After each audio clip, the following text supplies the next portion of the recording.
नमस्कार, मैं चुनचुन कुमार। स्वागत है झारखंडी हिंदी न्यूज पर। चलिए जानते हैं आज की छोटी बड़ी सभी महत्वपूर्ण खबरों को। आज की पहली और बड़ी खबर की बात करें तो मां दुर्गा से आशीर्वाद लेने रांची के रातू किला पहुंचे सीएम हेमंत सोरेन। विजयादशमी पर राज्यवासियों को दी बधाई। विजयादशमी के मौके पर राजधानी रांची के रातू किला पहुंचे सीएम हेमंत सोरेन। इस दौरान जहां मां दुर्गा से आशीर्वाद लेते हुए राज्य में सुख समृद्धि और शांति की कामना की, वहीं विजयादशमी के मौके पर राज्यवासियों को शुभकामनाएं भी दी है। शुक्रवार को रातू किला पहुंचे सीएम हेमंत सोरेन का स्वागत महाराजा पुत्री बड़मनी माधुरी, मंजरी देवी, नितेश नाथ सहदेव व अन्य ने किया। इस दौरान सीएम हेमंत सोरेन ने मां दुर्गा का दर्शन किए। पुजारी के मंत्रोच्चार के बाद पुष्पांजलि भी अर्पित किए। अगली बड़ी खबर की बात करें तो मेला घूमने गया था पूरा परिवार, 10 लाख के गहने और कैश ले उड़े चोर। रांची के पुंदाग में घर में ताला लगाकर मेला घूमने जाना भारी पड़ गया। गुरुवार की रात अमित कुमार चौधरी अपने माता पिता के साथ मेला घूमने निकले थे। रात 1:30 बजे जब घर लौटे तो घर का मेन गेट खुला पाया। घर के अंदर का पूरा सामान इधर उधर बिखरा पड़ा था। अलमारी खुली थी। चोर अलमारी में रखे 10 लाख के गहने और सामान लेकर फरार हो गए। रात में ही गिरीश स्वामी अमित ने उसकी जानकारी पुंदाग ओपी पुलिस को दी। मौके पर पहुंची पुलिस ने पूरे घर की छानबीन की। गिरीश स्वामी के बयान पर प्राथमिकी दर्ज कर ली गई है। अमित चौधरी इंश्योरेंस कंपनी में काम करते हैं। अमित ने बताया कि चोरों ने करीब 3 लाख रुपए नगद और करीब 70 लाख रुपए मूल्य के जेवरात पर हाथ साफ कर दिए हैं।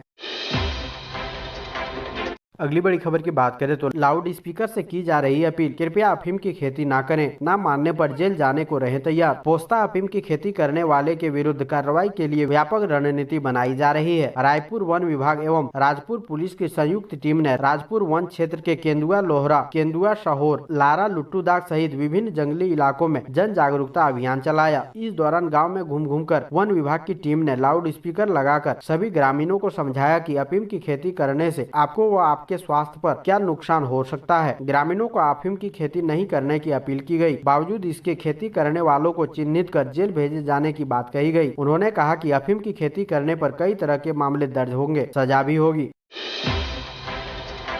अगली बड़ी खबर की बात करें तो दुर्गा सोरेन सेना का गठन, सीता सोरेन की 2 बेटियों की राजनीति में एंट्री। झारखंड की सत्तारूढ़ झारखंड मुक्ति मोर्चा की विधायक सीता सोरेन की बेटियों ने अपने दिवंगत पिता के नाम पर दुर्गा सोरेन सेना गठित की है। बिजनेस मैनेजमेंट और विधि की पढ़ाई कर चुकी राजश्री सोरेन और जयश्री सोरेन ने शुक्रवार को विजयादशमी के मौके पर इसकी घोषणा अपनी मां के धुरवा स्थित सरकारी आवास पर की। हालांकि इस आयोजन में सीता सोरेन शामिल नहीं हुई। पहले कहा जा रहा था कि झारखंड मुक्ति मोर्चा के अध्यक्ष शिबू सोरेन आएंगे, लेकिन बकौल राजश्री दादाजी ने आशीर्वाद दिया है। वे इस फैसले से बहुत खुश हैं और बीमार होने की वजह से नहीं आ सके। सीता सोरेन की दोनों बेटियों ने इस मौके पर लिखित भाषण पढ़ा। दावा किया जा रहा है यह उनका गैर राजनीतिक मंच होगा। हालांकि दोनों इस बात का जवाब नहीं दे पाई कि झारखंड मुक्ति मोर्चा की छात्र अथवा युवा शाखा के रहते हुए अलग से संगठन बनाने की आवश्यकता क्यों पड़ी। उन्होंने कहा कि पिता का नाम दुर्गा सोरेन है और विजयादशमी के दिन उनके नाम पर सेना की स्थापना का उद्देश्य राज्य में भ्रष्टाचार, विस्थापन, जमीन की लूट समेत अन्य मसलों पर संघर्ष करना है। यह पूछे जाने पर कि झारखंड मुक्ति मोर्चा की सरकार कैसा काम कर रही है, उन्होंने हेमंत सोरेन की तारीफ की। कहा, अंकल झारखंड को आगे बढ़ा रहे हैं, वह सरकार को 100% से भी ज्यादा अंक देगी।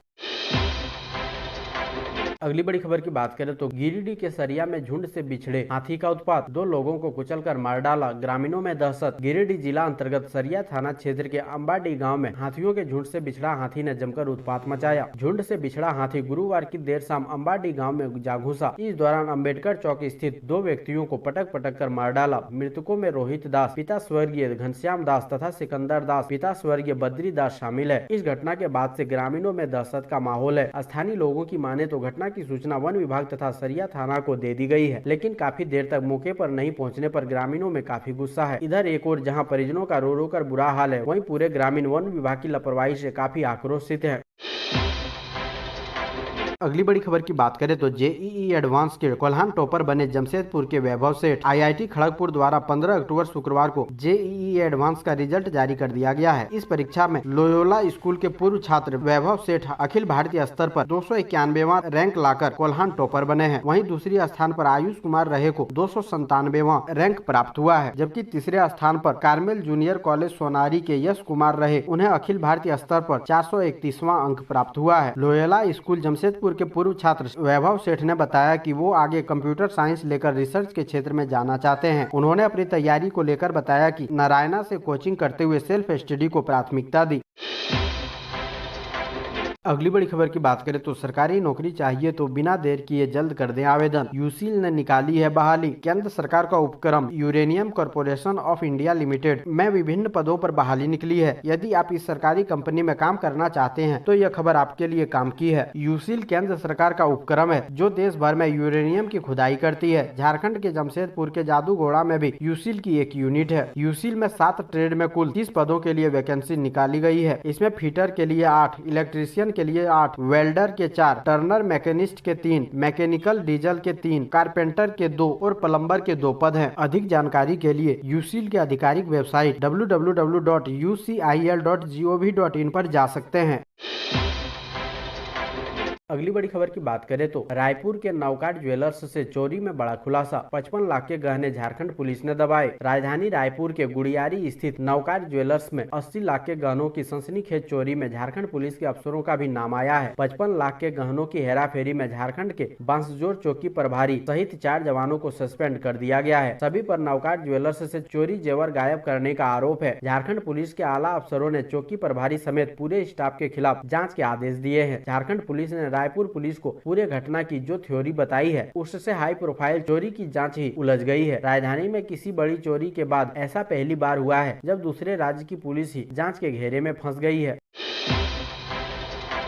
अगली बड़ी खबर की बात करें तो मां दुर्गा की विदाई के साथ दुर्गोत्सव संपन्न। महिलाओं ने खूब खेला सिंदूर खेल। नवरात्रि में 9 दिन तक मां दुर्गा की पूजा और भक्ति के बाद आखिर में 10वें दिन विजयादशमी मनाई जाती है। धनबाद कोयलांचल में विजयादशमी मनाई जा रही है। साथ ही दुर्गोत्सव भी संपन्न हो गया। मां दुर्गा की पूजा के लिए शहर में जगह जगह बनाए गए पंडालों में स्थापित मां दुर्गा की प्रतिमा का विसर्जन किया गया। इस मौके पर सिंदूर खेला की रस्म अदायगी हुई। महिलाओं ने एक दूसरे को सिंदूर लगाकर खूब सिंदूर खेला का खेल खेला। हालांकि यह क्षण थोड़ी देर के लिए बड़ा ही भावुक था। मां दुर्गा की विदाई के समय महिलाओं के आंख नम थे।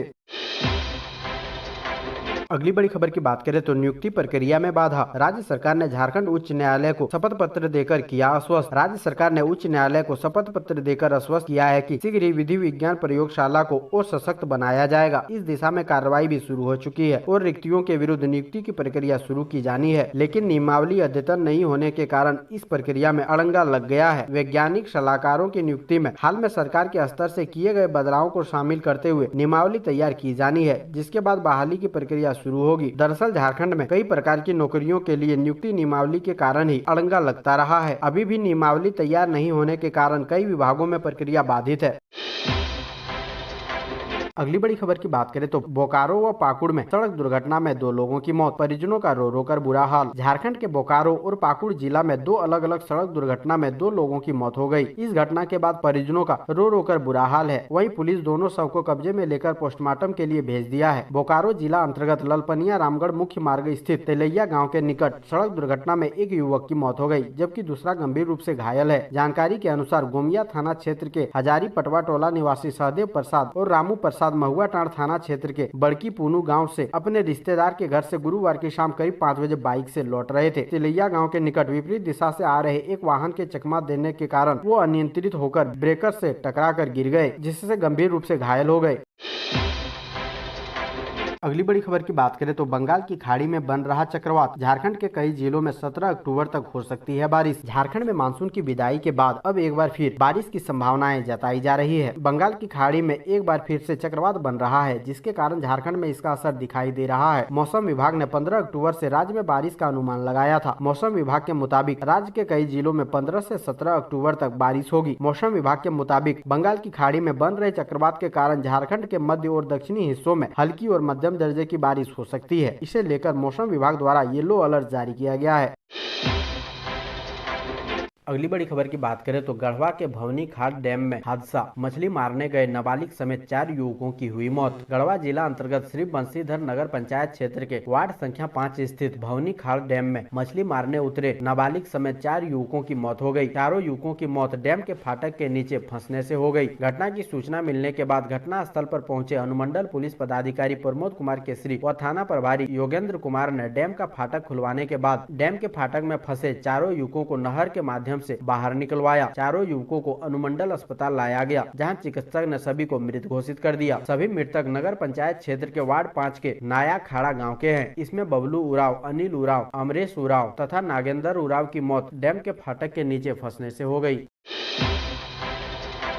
अगली बड़ी खबर की बात करें तो मकान ढलाई करने की तैयारी के दौरान लिफ्ट में सटा करंट प्रभावित तार, 2 मजदूरों की मौत, दर्जन भर घायल। गुमला शहरी क्षेत्र अंतर्गत डूमर टोली में एक मकान की ढलाई की तैयारी के दौरान ढलाई लिफ्ट मशीन ऊपर झूल रहे बिजली तार से सट गई। इस शॉर्ट सर्किट के कारण 2 मजदूर की मौत हो गई, जबकि 1 दर्जन लोग घायल हैं। जानकारी के अनुसार गणेशपुर डिपा में किराए के मकान में रहकर ठेके में ढलाई का काम करने वाला ममरला निवासी सुरेंद्र गोप अपने पिकअप वाहन से उर्मी बंगरू और धोधरा के मजदूरों को लेकर ढलाई के लिए डूमर टोली आया था। मकान में ढलाई के लिए लिफ्ट सेट करने का काम किया जा रहा था। इसी दौरान ऊपर झूलते विद्युत तार में लिफ्ट मशीन सट गई। करंट प्रभावित विद्युत तार सटने के बाद शॉर्ट सर्किट से आग निकलने लगी। करंट की चपेट में आने से एक मजदूर वहीं गिर गया, अन्य मजदूर भी इधर उधर बिखर गए। घटना स्थल पर चीख पुकार शुरू हो गई। स्थानीय लोगों के सहयोग से सभी घायलों को इलाज के लिए सदर अस्पताल लाया गया, जहां चिकित्सकों ने बुगरू निवासी रोशन खड़िया और घोघरा निवासी अलका टोप्पो को मृत घोषित कर दिया।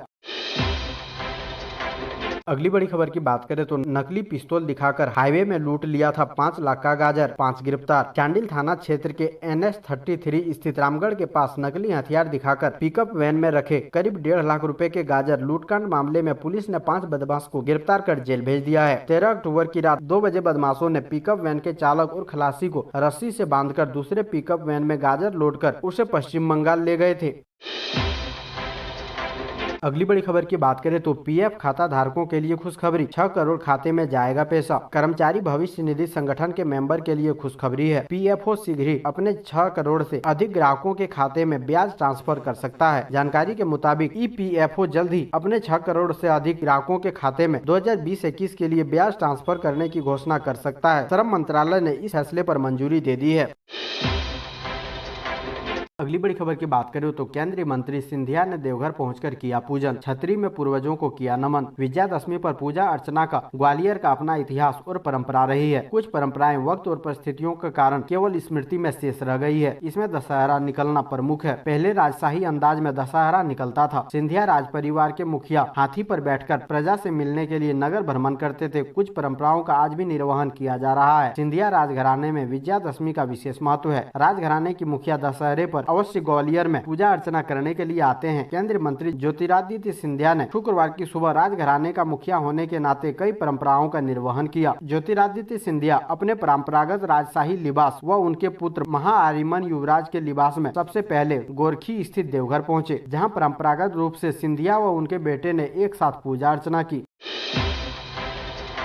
अगली बड़ी खबर की बात करें तो आधार कार्ड देने वाली एजेंसी UIDAI में निकली बम्पर वैकेंसी, जाने कैसे करें आवेदन। सरकारी नौकरी की तलाश कर रहे युवाओं के लिए शानदार मौका है। भारत के नागरिकों को उनकी पहचान यानी आधार कार्ड देने वाली नोडल एजेंसी भारतीय विशिष्ट पहचान प्राधिकार ने कई पदों पर आवेदन मांगे हैं। UIDAI के लिए इच्छुक उम्मीदवार अपने संबंधित क्षेत्र कार्यालय के ADG को आवेदन भेज सकते हैं। अप्लाई करने के लिए UIDAI की ऑफिशियल वेबसाइट www.uidai.gov.in पर जाकर विजिट करें। अगली बड़ी खबर की बात करें तो बाल विवाह की बंदिशें तोड़ने वाली झारखंड की सीमा ने ग्लोबल स्टूडेंट अवार्ड की टॉप 10 लिस्ट में बनाई जगह। झारखंड की सीमा कुमारी ने कभी बाल विवाह और शिक्षा के अधिकार के लिए मोर्चा खोला था। सालों पहले शुरू हुआ उनका ये सफर आज एक नए मुकाम पर पहुंचने वाला है। रांची की सीमा कुमारी को ग्लोबल स्टूडेंट अवार्ड की रेस में दौड़ रहे कंटेस्टेंट में से टॉप 10 में स्थान मिला है। इस पुरस्कार के तहत किसी एक स्टूडेंट को $1 लाख यानी करीब 75 लाख रुपए के आसपास की धनराशि मिलेगी। विजेता की घोषणा 10 नवंबर को यूनेस्को हेडक्वार्टर में होगी। अगली बड़ी खबर की बात करें तो झारखंड में अंधविश्वास का गंदा खेल जारी, नरबली के नाम पर 3 लोगों की हत्या। झारखंड में दुर्गा नवमी के दिन 2 अलग अलग घटनाओं में 3 लोगों की हत्या कर दी गई। पहली घटना रांची जिले के तमाड़ थाना क्षेत्र के दैली गांव की है। यहां एक ग्रामीण हराधन लोहरा को उसी गांव के एक युवक ने धारदार हथियार से काट डाला। आरोपी का नाम तरुण है, जिसे पुलिस ने मौके से गिरफ्तार कर लिया है। ग्रामीणों के अनुसार वह सुबह से हथियार लेकर यह कहते हुए घूम रहा था कि दुर्गा नवमी पर किसी को बलि देनी है। इसके बाद दोपहर में उसने हराधन महतो को अकेले में पाकर उस पर हथियार से वार कर दिया। बुरी तरह जख्मी ग्रामीण इलाज के लिए हॉस्पिटल ले जाने के दौरान रास्ते में ही दम तोड़ दिया। तमाड़ पुलिस थाना के प्रभारी ने बताया कि आरोपी ने प्रारंभिक पूछताछ के दौरान यह स्वीकार किया है कि उसने दुर्गा नवमी पर नरबली का संकल्प लिया था। पुलिस ने उसके पास से हथियार बरामद भी कर लिया है। दूसरी घटना पलामू जिले के नोडिया बाजार थाना क्षेत्र के सिल्दा खुर्द गाँव की है, जहाँ नवमी के दिन भूत प्रेत डायन के नाम पर उपजे विवाद के बीच 60 वर्षीय कलावती देवी और उसके पुत्र प्रभु सिंह को गांव के ही 2 लोगों ने कुल्हाड़ी से काट डाला।